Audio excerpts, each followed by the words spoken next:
Thank you very much for visiting my channel. If not difficult, like and subscribe to my channel to always be aware of events. James Argent has found love again for the first time since his on-off relationship with Gemma Collins, Mail Online can reveal.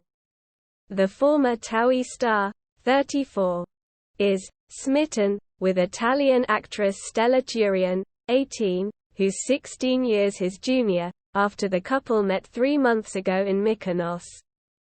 Sources close to the pair say that it was love at first sight for James, who hasn't felt this way for years, and he's determined to make this relationship the best of his life.